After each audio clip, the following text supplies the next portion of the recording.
Assalamualaikum warahmatullahi wabarakatuh. Shalom, Namo Buddhaya, Om Swastiastu, Salam Kebajikan, Rahayu.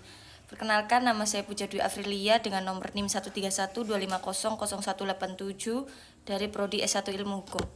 Di sini saya memiliki tugas evaluasi tengah semester untuk memberi pendapat tentang kepemimpinan Bapak Presiden sekarang, yaitu Bapak Prabowo Subianto. Menurut saya, dalam pandangan saya, konsep negara damai tidak hanya mencakup keadaan bebas dari konflik bersenjata, melainkan juga melibatkan harmoni internal yang kokoh, di mana pemerintah memastikan rasa aman, kesejahteraan, dan persatuan di dalam kalangan masyarakat. Dan persatuan dalam konteks Indonesia sebagai negara kepulauan dengan berbagai etnis, agama, dan budaya, hal ini menjadikan keharusan mutlak. Pemerintah Prabowo Subianto yang telah dilantik sebagai Presiden Republik Indonesia memiliki potensi signifikan untuk mewujudkan visi tersebut meskipun menghadapi tantangan yang substansial. Dalam menghadapi situasi untuk sekarang ini, Presiden akan mengalami beberapa tantangan. Salah satunya, pertama, Presiden Prabowo dapat memperkuat stabilitas keamanan melalui penguatan institusi Tentara Nasional Indonesia atau TNI dan Kepolisian Republik Indonesia (Polri), tanpa mengarah pada militerisasi yang berlebihan. Latar belakang sebagai mantan jenderal memungkinkan pendapat pertahanan yang lebih tangguh terhadap ancaman eksternal, seperti sengketa di Laut Cina Selatan dan pembangunan unit baru untuk sekarang ini diperbanyak, serta rekrutmen TNI yang semakin banyak untuk tahun-tahun sebelumnya dan sekarang ini. Namun negara damai juga menuntut kedamaian internal. Oleh karena itu diperlukan upaya menghindari polarisasi politik pasca pemilihan umum melalui dialog nasional yang inklusif bagi seluruh elemen masyarakat. Secara keseluruhan, saya optimis bahwa pemerintahan Bapak Prabowo Subianto mampu menjadikan Indonesia sebagai negara damai yang mandiri dengan syarat memprioritaskan transparansi dan pemberantasan korupsi. Konsep ini bukan hanya menyangkut aspek militer saja, melainkan juga nurani dan perspektif bersama. Kedua, kesejahteraan rakyat merupakan fondasi utama. Visi pemerintahan Prabowo Gibran yang menekankan swasembada, pangan, dan kemandirian ekonomi dapat mengurangi ketimpangan sosial yang sering menjadi akar konflik, dan keberhasilan program ketahanan pangan akan memastikan bahwa petani pedesaan terbebas dari kemiskinan, dan program makan bergizi gratis yang sedang berlangsung sangat membantu masyarakat kecil untuk saat ini. Sementara pengurangan urbanisasi berlebihan di kota-kota. Hal ini pada akhirnya menciptakan kedamaian sosial karena kebutuhan dasar terpenuhi secara nyata, bukan sekedar komitmen verbal saja.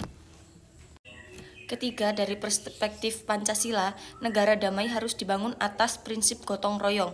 Pemerintahan Prabowo dapat menerapkan ini melalui kebijakan yang menghormati hak asasi manusia dan melestarikan lingkungan, seperti pendekatan dialog budaya dalam menangani politik dan konflik kekerasan seperti di Papua, Aceh, bahkan sekitarnya.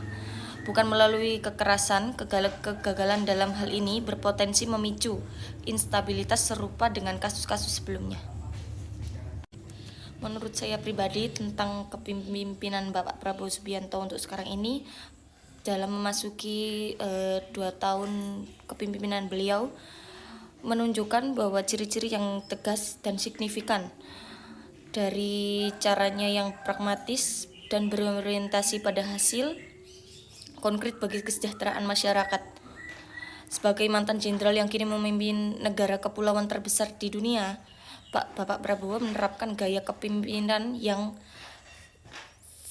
sentralistik dan didukung oleh 3 pilar utama, yaitu militer, pengusaha, dan koalisi politik. Sebagai tercermin dalam berbagai kebijakan prioritasnya, hal ini terlihat dari implementasi program seperti makan bergizi gratis atau MBG dan swasembada pangan, yang tidak hanya menargetkan ketahanan pangan, tetapi juga mengurangi kemiskinan hingga mencapai 8,47% pada Maret 2025. Namun, terdapat tantangan yang perlu diwaspadai.